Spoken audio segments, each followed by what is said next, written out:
Peter Gray from the AU Review.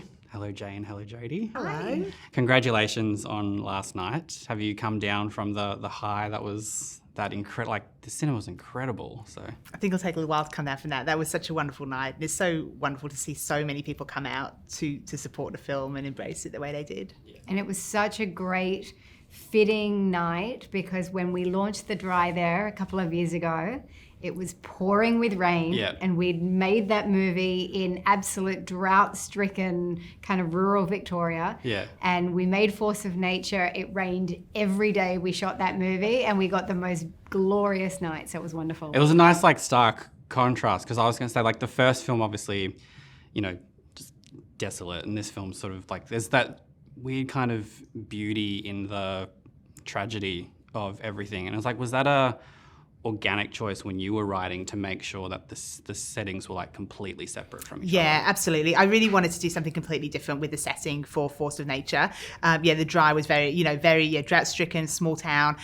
Force of Nature, it's claustrophobic, it's dense, it's dark, it's wet. It's all those things. And I really wanted to make this story its own.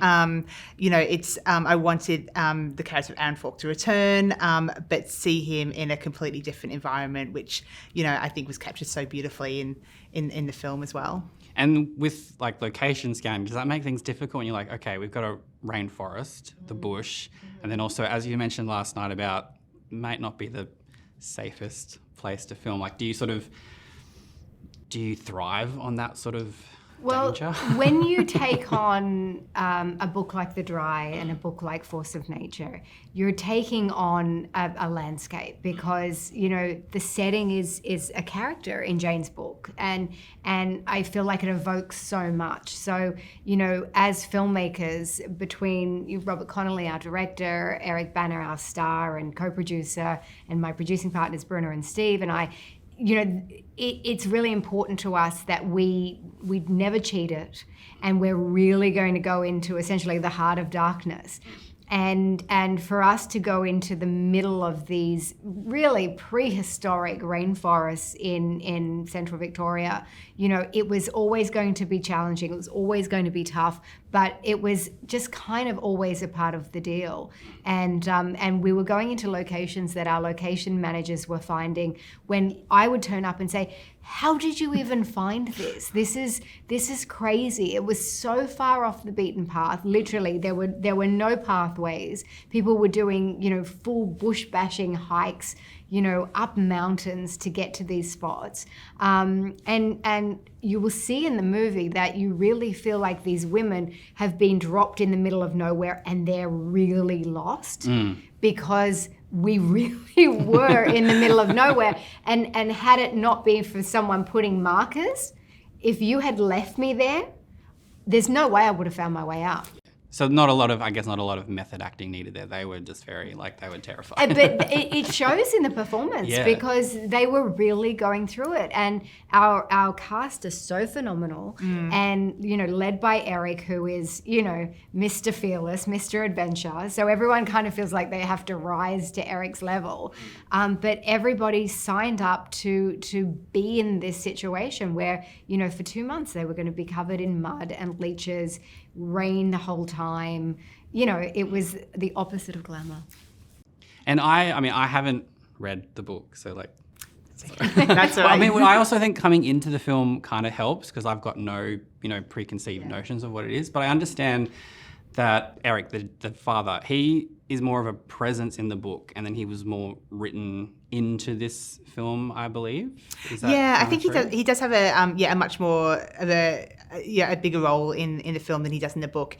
But I think the thing I've really loved about working with Robert Connolly as the screenwriter is that he really understands the books, and I think as the author you have to accept that the film is a different beast, and there's different ways to tell the same story visually, and one of the things I think Robert gets right in both The Dry and Force of Nature is that he understands the core of the story and what kind of makes it tick, and every change that he makes is for a good reason, and it's organic, and it feels natural within the the bigger story and the characters. So look, I mean, I trust him a lot, and I'm really thrilled with the results. And also because what we have to contend with a screen adaptation is we don't have the interior life of the characters that Jane is able to put on the page. So any changes to the screenplay versus the novel, that's to do with trying to kind of get the essence of what Jane has on the page, but because we can't hear their inner monologue, that it has to sometimes be done in a slightly different way. Yeah, I had a really, really beautiful conversation with Jeremy Lindsay Taylor about it, and he was, sort of like, essentially he had a role written for him, which not a lot of people can say, but on that, we've got your voice, and then obviously it translates to a screen perhaps in a different way. Is there anything about what Eric Bana brought to the character that you weren't expecting him to do? I think I love what he's brought to the character. Yeah. I mean, in terms of expectations, I expected him to be great, and he is great. He's better than great. He's fabulous, and the thing that I think was most important to me in the casting of that character was I wanted someone who I felt readers would really respond to. Readers do become attached to characters, particularly the protagonists, and I think it's really important for everybody that they can embrace the actor who has been cast. I wanted someone Australian.